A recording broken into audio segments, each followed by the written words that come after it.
Borsa Very Good in pelle, 200 euro più spese di spedizione. Borsa The Travel Love Bag Pattern in similpelle e cuoio, ma te ne parlo subito dopo la sigla.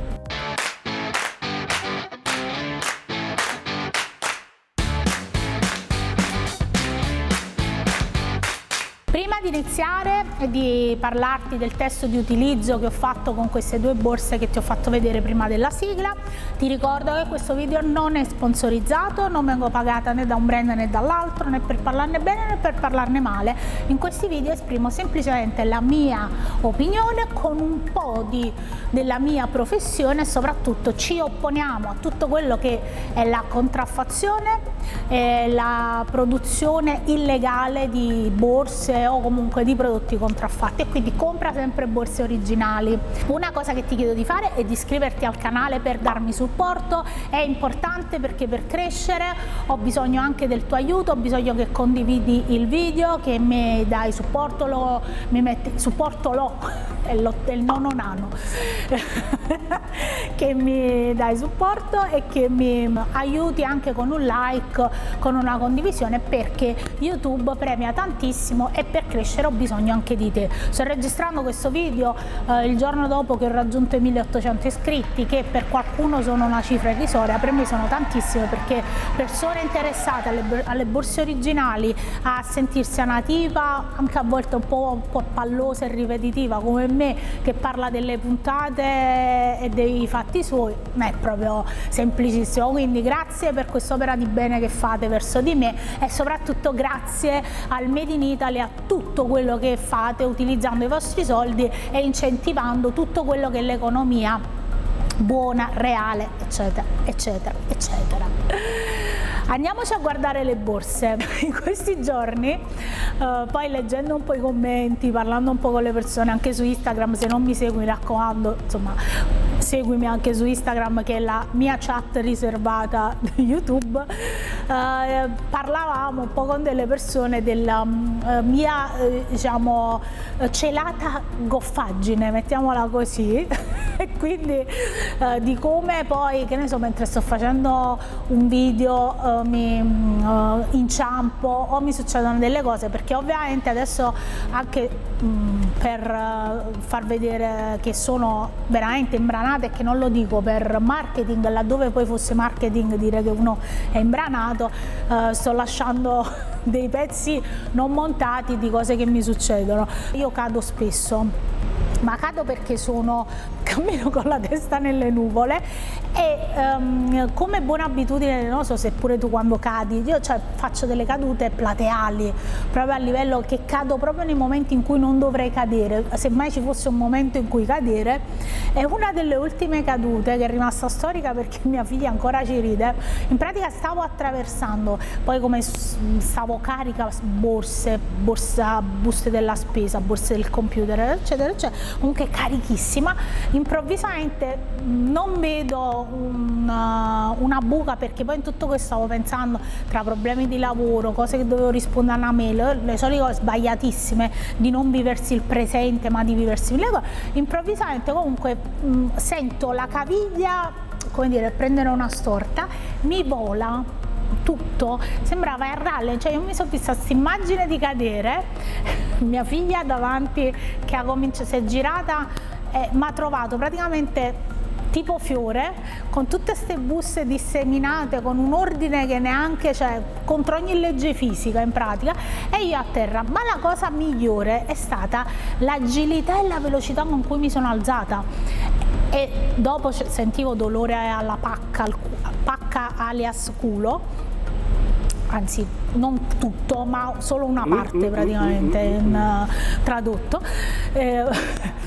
Sentivo dei dolori allucinanti, facevo male alla caviglia che poi si è gonfiata e tutto, ma in quel momento ho sentito una grande forza, pur di alzarmi e fare finta di nulla,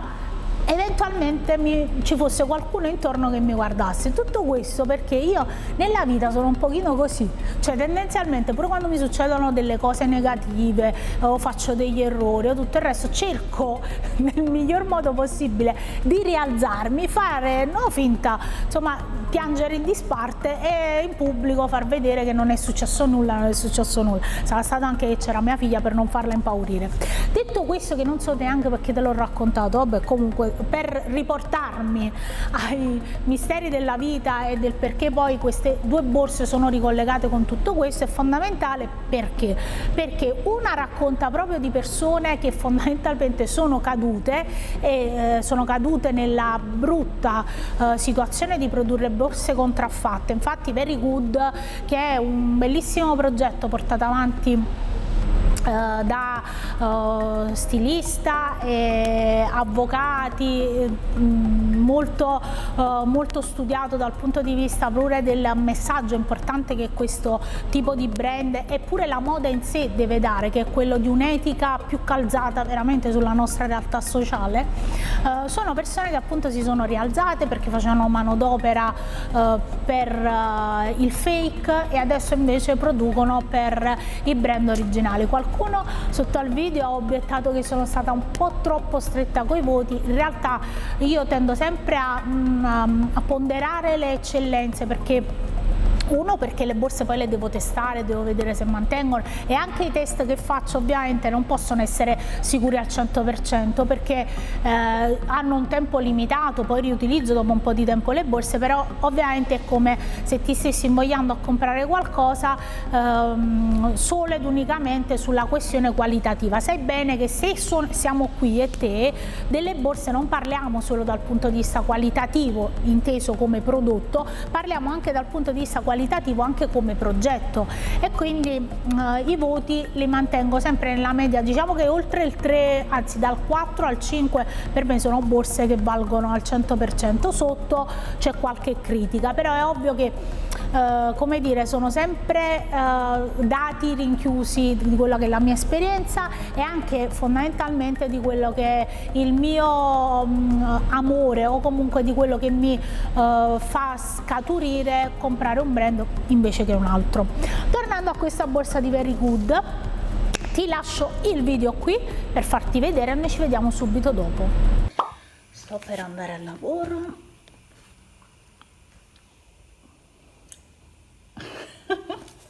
Momento figaggine. Questa è la borsa di Very Good e al momento cosa ho messo su? Questo, insomma, il porta make up, questo qua di MAC, una delle pochette che ho recensito tempo fa. Poi c'è l'agenda, l'organizer con tutte le penne e le cose, portafoglio, e poi sotto ci sono le chiavi. L'unica cosa che un pochino, come dire, noto è che non avendo tasche interne è difficile poi trovare tutte le cose, però vediamo, insomma è il secondo giorno che la testo, vediamo un po'. Dicono che questi video non stiano piacendo, che sia utile guardare insomma come viene utilizzata e riempita la borsa. La borsa si riempie tantissimo, qualcuno mi ha detto che la svuota, la pulisce e la rimette dentro. Questo è il risultato dopo più o meno una settimana di utilizzo. Ovviamente diciamo l'usura ci sta e quindi va benissimo. Mi piace la borsa, quello che non mi piace a livello interno è il fatto che non ci siano tasche, neanche un taschino interno dove poter mettere le chiavi e tutto, perché essendo comunque un secchiello, essendo una tote bag così secca e lunga, beata essa, diciamo, beata lei, perché io non sono secca e lunga ma la borsa sì, però io ho queste parti, diciamo, panciose che posso, se mettessi un nastro sarei, diciamo così, vabbè, comunque ci interessa sta cosa. Dicevo, non mi piace tanto il fatto che dentro non ci siano taschini, non ci siano lampo. Capisco che pure dal punto di vista stilistico mettere delle cose che poi danno esteticamente magari non sono proprio bellissime, tipo delle cuciture dove dovremmo andare a appoggiare una lampo eccetera, non è il massimo, però a livello di funzionalità a me piacerebbe molto di più. L'usura, la borsa ha mantenuto perché l'ho caricata un bel po', si sono evidenziati questi piccoli soffi che ci sono dal punto di vista, questa soffiatura che c'è dal punto di vista della pelle, ma niente più di tanto, e la borsa mi sento tranquillamente di ripromuoverla perché è una bella borsa e devo essere sincera, fa anche una bella figura, perché come sempre poi quando vai a cercare un prodotto un po' più di nicchia, un po' più particolare, studiato dal punto di vista pure estetico e non la solita insomma borsa presa, messa lì, copiata e spiccicata del brand famoso, è sempre molto interessante poi la reazione che hanno le persone che poi mi guardano la borsa. Penso di aver scelto bene anche il colore, anche se mi attira tantissimo il modello quello lì lilla, e quindi per me è tranquillamente ripromossa. Passiamo invece a questa borsa qui che ha aperto un mare di discussioni, che è quella di Pattern Travel Love Bag. A parte insomma la difficoltà poi nel pronunciare il brand, ho avuto modo di iscrivermi con la creatrice, l'ideatrice di questo brand. Se vedi c'è l'aria calda accesa, fa alzare tipo marea, queste ci sono i fluttui del mare. Ho avuto modo di parlare con l'ideatrice di questo brand che mi ha ringraziato, sono contenta insomma che gli sia piaciuto, anche torniamo sempre a contribuire a parlare di brand magari non molto conosciuti, perché qualcuna di voi, molte di voi non lo conoscevano, e mi fa sempre tanto piacere. Voglio chiarire un aspetto, la questione dice: perché metti i panici di cuoio, la borsa diciamo dal punto di vista della busta di plastica, similpello come la vogliamo chiamare. Penso che ci sia, non l'ho chiesto, mi interesserebbe pure sapere questa cosa, penso che ci sia un'idea alle spalle che magari il cuoio può essere più resistente, quindi volendo creare un prodotto che, ripeto, non viene venduto come prodotto vegan o come prodotto che ha come impronta quello di persone che usano solo prodotti non di origine animale, quindi non si vende per questo il brand, quindi sembra una cosa strana, so che è difficile da capire, ma il brand ha un'impostazione pure di comunicazione, proprio di concetto, che non è mirata all'utilizzo dei materiali in senso stretto, ma è mirata all'utilizzo dei materiali in senso più largo, e quindi fare attenzione ai fotodalati, alle emissioni e tutto il resto è importante, è fondamentale, e dà l'impostazione che il brand è più proiettato a un altro tipo di sostanza, non meramente alla borsa vegana, ecosostenibile eccetera eccetera. A molte non è piaciuto questa cosa del doppio materiale, a me sinceramente non fa né caldo né freddo, però capisco. Questo è dopo l'utilizzo, la borsa basta pulirla, cioè veramente poi la puliremo insieme, promesso che lo farò, questo video promesso, manino sul cuore, lo faremo dopo la 700.000 volta che l'ho detto, e manino sul cuore è bellissimo però questa cosa, dicevo, puliremo questa cosa. Questo è il risultato, perché la butto dappertutto, devo essere sincera. L'ho utilizzata anche soprattutto per portare il computer in utilizzo con un'altra borsa, ma vedrai il video d'utilizzo insieme a quell'altra borsa, ma adesso ti faccio vedere il video e le foto che ho fatto solo a questa borsa, nel mio ordine perfettissimo, guarda. Per cercare di testare e sfruttare le due borse al massimo, sto provando usando questa per mettere il portatile, poi quando nascono nuovi progetti ho bisogno di colorare tipo i bimbi, e poi ci sta l'altro quadernetto, la mitica borsetta di Emporo Cattani, abbiamo già l'organizer, no borsetta per fazzoletti, sempre lì dentro. Qui caricabatterie fa un po' le forme e c'è un po' di rughette, però mi sono trovata bene. È una borsa strutturata in maniera intelligente all'interno, perché ha questa doppia tasca che a me è piaciuto tanto, sia per metterci le cose in maniera libera, sia questa qua che è chiusa e evita che ti caschi tutto. Quello che non mi fa impazzire è tutta questa, diciamo, poiché i materiali di questo tipo tendono a prendere troppo le forme. È vero che questa è una borsa che tu dovresti mettere ad esempio in valigia, o quindi la puoi piegare. Io ho la sensazione che piegarla così non so fino a che punto poi non dia problemi quando la riapri con i segni. Perché ti dico questo? Perché il materiale, ad esempio, quando pure la borsa era riempita, dava questa sensazione, cioè non toglieva tutte queste ammaccature che ha praticamente. E guardandola pure fra virgolette in controluce, ci sono delle è come se fosse troppo morbida, cioè penso che non ci sia un granché di infusitura all'interno, non c'è, quindi è solo materiale. Questa cosa o comunque se c'è qualcosa sotto che non dà abbastanza rigidità, che con questo fondo così rigido crea un effetto troppo floscio sopra. E magari la borsa ha un po' il senso di essere pratica, utile per essere utilizzata in maniera smart tutti i giorni, però a me, devo essere sincera, non mi fa impazzire. Non la ricomprerei di questa fantasia, perché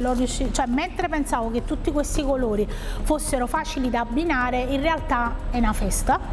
Quindi io mi sento di ripromuovere il progetto, ma non completamente l'acquisto di questa borsa. Voglio provarne qualcun'altra, magari più là ne comprerò un'altra di un altro modello, vediamo un colore che più si confà ai miei gusti, e quindi per me adesso è un rimandato a settembre, diciamo così. Non ha superato il primo quadrimestre, però ottimo il progetto, è bello il modo di narrare tutto quello che c'è dietro, alle spalle. Come ci diciamo sempre, è importante anche raccontare le storie e sovvenzionare, essere proprio sovvenzionatori di storie importanti e di persone che si mettono in gioco, cercano di farcela in un periodo storico che, ragazzi miei, non è proprio semplicissimo, tra coronavirus e problemi che ci sono a livello aziendale, di contrazioni di mercato e tutto il resto. Non è un momento semplice, non è un momento semplice per me, non è un momento semplice per l'Italia in genere, ma se il mio contributo può servire in qualche modo a incentivare l'acquisto di questo tipo di brand, che quindi di brand di cui sappiamo che sono sul territorio italiano e che cercano di farcela, mi raccomando, contribuite. E soprattutto non comprate borse contraffatte, mi raccomando, comprate sempre borse originali. Noi ci vediamo al prossimo video, spero che vi sia stato utile. Un like, un abbraccio, un ti voglio bene, anche io vi abbraccio con tutto l'amore possibile. Grazie di esserci, continuate ad esserci anche al prossimo video. Ciao da Ornella.